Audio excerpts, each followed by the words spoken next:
The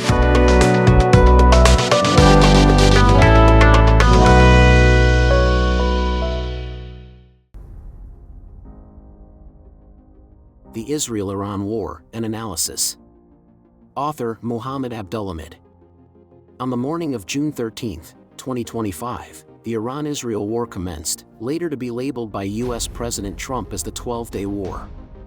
This was a deliberate echo of Israel's June 1967 campaign against Egypt and Syria, popularly known as the Six-Day War, in which it seized the Sinai Peninsula and the Golan Heights.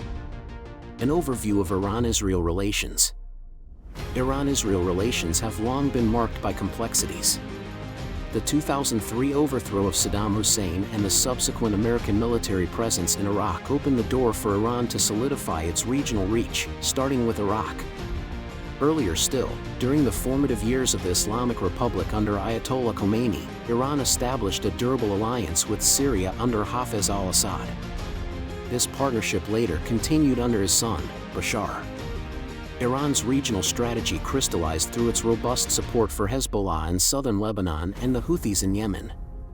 2 years ago, a geopolitical map of the region would have shown Iran exerting influence over vital maritime choke points, the Strait of Hormuz in the Persian Gulf and the Bab al-Mandab in the Red Sea, while simultaneously threatening Israel from the eastern Mediterranean.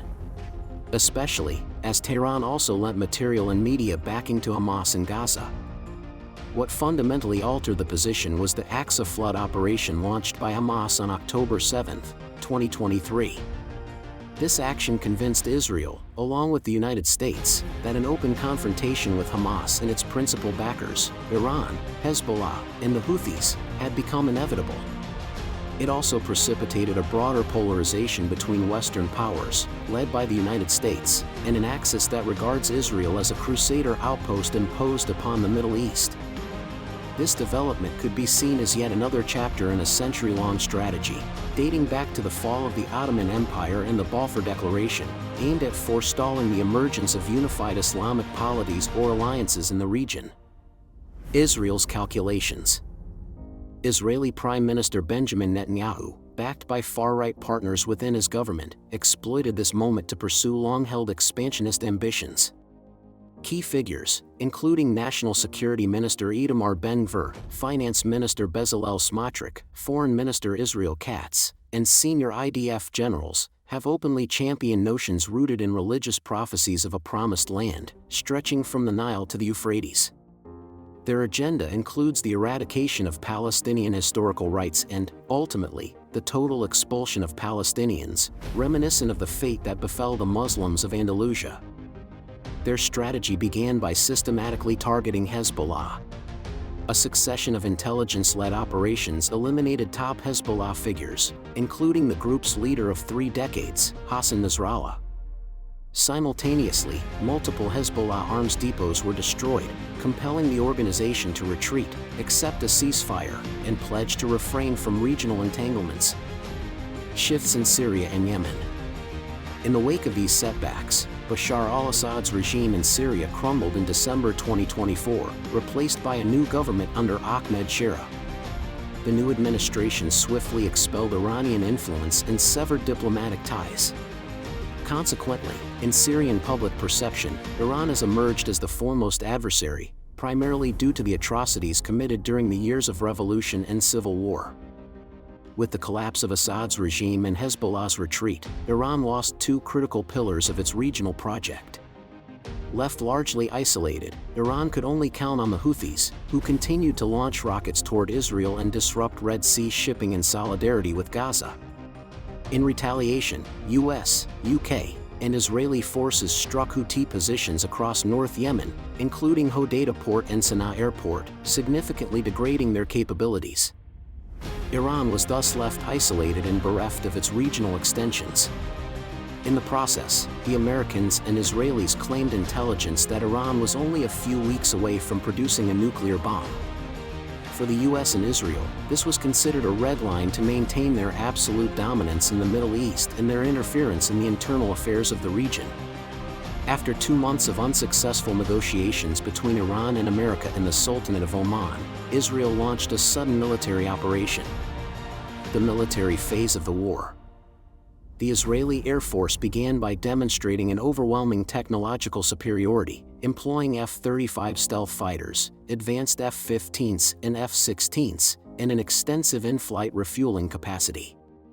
This allowed them to strike key Iranian nuclear facilities, including Isfahan, Fordo, Natanz, Arak, and Parchin, largely from beyond Iran's airspace. They also targeted the Revolutionary Guard's headquarters in Tehran, assassinated senior commanders and nuclear scientists, and struck missile depots in Kermanshah and even targets as far as Mashhad, near the Afghan border. Iran, however, mounted a notable retaliatory effort. Its missiles struck several strategic sites inside Israel: Ben Gurion Airport, Haifa Port, oil refineries, military and air bases, some undisclosed by Israel, as well as the Defense Ministry complex Kiryat in central Tel Aviv. Strikes also damaged the Weizmann Institute in Rehovot, deemed by Iran to be a hub of Israeli nuclear expertise. Meanwhile, American B-2 bombers, launching from the U.S. mainland in Diego Garcia in the Indian Ocean, deployed massive bunker busters against the deeply buried Fordo facility. Iran later conceded that these strikes inflicted substantial damage. Ceasefire and fragile aftermath. Following a symbolic Iranian missile attack on the U.S. base at Al Udeid in Qatar, President Trump announced a ceasefire. Yet this truce remains vague. Iran still possesses its enriched uranium stockpiles and soon after terminated cooperation with the International Atomic Energy Agency. Reports also surfaced that Iranian mine layers were maneuvering near the Strait of Hormuz, a development that could imperil global energy flows.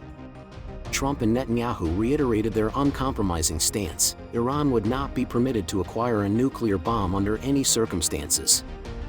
From Tehran's vantage point, these moves may have underscored a larger agenda: the ultimate overthrow of the Islamic Republic and the restoration of a monarchy under one of the sons of Shah Mohammad Reza Pahlavi, thus advancing an Abraham Shield strategy that envisions broad normalization between Israel and the Gulf states, Egypt, Jordan, Syria, and Lebanon, effectively cementing Israeli dominance across the region. The future contours of the Middle East remain deeply uncertain. With Gaza still under siege, tensions with Iran liable to resurface, instability brewing in the Gulf, and potential threats to the Strait of Hormuz, the ingredients for wider conflict and spikes in global energy prices are all present. Only time will tell.